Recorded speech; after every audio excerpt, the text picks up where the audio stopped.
내가 어떤 음식을 좋아하고 어떤 음악을 즐겨 듣고 또 이념적으로 어떤 성향인지 누군가 꿰뚫어보고 있다면 얼마나 섬뜩한 일일까요? 하지만 충분히 가능한 일이고 실제 우리 생활에서 벌어지고 있습니다. 방대한 규모의 데이터를 분석해서 개인의 심리와 행태를 예측하는 이른바 빅데이터 산업. 오늘 뉴스플러스에서 집중 조명하겠습니다. 이곳은 서울 종로의 한 커피 전문점입니다. 커피 전문점 하면 당연히 여성 고객이 많을 것으로 예상되는데요. 그렇다면 실제로 지갑을 많이 여는 고객은 남성일까요? 여성일까요? 현재 매장에 머물고 있는 여성은 11명, 남성은 5명으로 여성이 훨씬 많습니다. 그런데 계산대 앞 풍경은 사뭇 다릅니다. 남녀 학생 일행.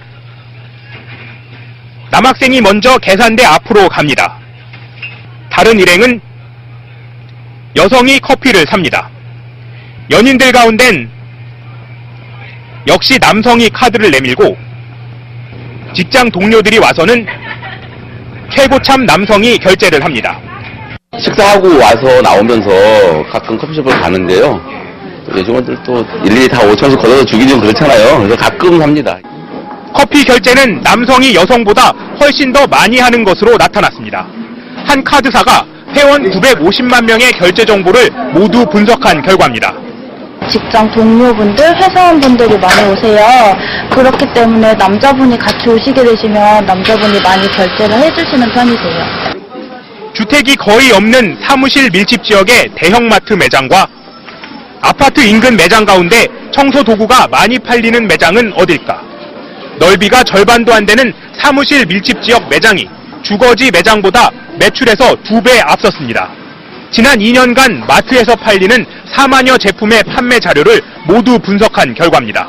그 한정된 공간 내에서 매출 극대화를 위해서 정확한 상권 분석은 꼭 이루어져야 되는 사항 중에 하나입니다.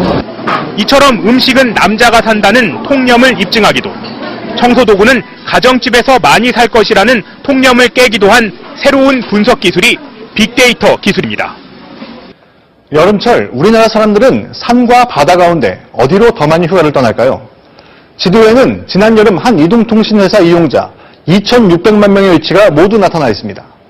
빨간색은 인구 밀도가 높다는 뜻인데 바다보다는 산에 더 많은 사람들이 모여 있다는 것을 확인할 수 있죠.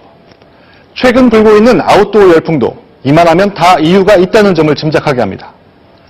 이처럼 표본을 뽑아 분석하는 것이 아니라 모든 사람들의 정보를 분석해 생각과 행동을 예측하는 것이 바로 빅데이터입니다. 우리나라에서는 이 기법이 자영업자들의 창업을 돕는 서비스에도 이용되고 있습니다. 이학수 기자가 취재했습니다. 고깃집, 한식집이 모여있는 서울 신사동의 유흥가 한복판에 젊은 여성 취향의 카페가 지난 여름 생겼습니다. 20, 30대 직장 여성들이 돈을 많이 쓰는 지역에 정작 이들이 갈 만한 카페는 없다는 데이터 분석 결과에 따른 창업이었습니다. 유동인구에 대한 성별, 연령대 이런 것들을 감안했을 때 굉장히 저렴한 가격에 제가 점포를 얻은 것 같아요. 오피넷이 보여주는 기름값 정보도 주유소 이용자들의 카드 결제 정보에서 뽑아낸 실제 가격을 근거로 한 것입니다. 날씨 예보처럼 다음 주 기름값을 예상할 수도 있습니다. 누적된 유가 정보를 활용해서 그 데이터를 가공하고 그 데이터상에서 유의미한 것을 찾게 되었고요. 가격 예측할 수 있는 모형을 만들고. 미국에서는 빅데이터 기법이 선거에도 활용됐습니다. 대선 당시 오바마 후보 캠프는 어떤 사람이 어떤 후보를 지지할지 예측을 해 맞춤형 선거운동을 벌였습니다.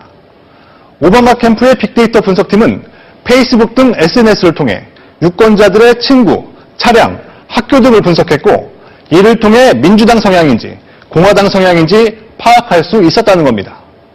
자녀는 몇 명이고 그다음에 애완동물은 있는지 없는지 그 사람의 어떤 기호는 어떤 건지 그런 것들을 미리 파악한 상태에서 그 선거운동원들이 가서 가정 방문을 해서 하지만 나도 모르는 나의 성향과 기호, 생각까지 누군가가 읽어내고 이용한다면 어딘지 섬뜩하기도 할 텐데요. 그래서 벌써부터 빅데이터의 부작용이 논란이 되고 있습니다. 보험사는 물론 대부업체까지 가세한 문자와 전화 공세에 시달리다 보면 개인정보가 돌아다니고 있다는 사실에 불안감을 느끼지 않을 수 없습니다. 갑자기 화가 나가지고 제 개인정보를 어디서 따오셨냐고 제 개인정보를 다른 업체에서 받았는데 그 출처는 모른다는 거예요. 우리나라는 이처럼 개인정보 유출이 잦다 보니 빅데이터의 상업적 이용에 대한 반감이 유난히 강한 편입니다. 무조건 오픈할 수는 없고 그 개인을 식별할 수 있는 데이터들은 다 빼버리 제외한 그 특정 범위에 대한 통계화된 데이터들을 우선 발표해서 새로운 시장을 여는 황금 열쇠인가? 개인을 분석, 통제, 조정하는 새로운 빅브라더의 출현인가? 기대와 우려가 교차하는 가운데 빅데이터의 시대가 도래하고 있습니다. MBC 뉴스 한동수입니다.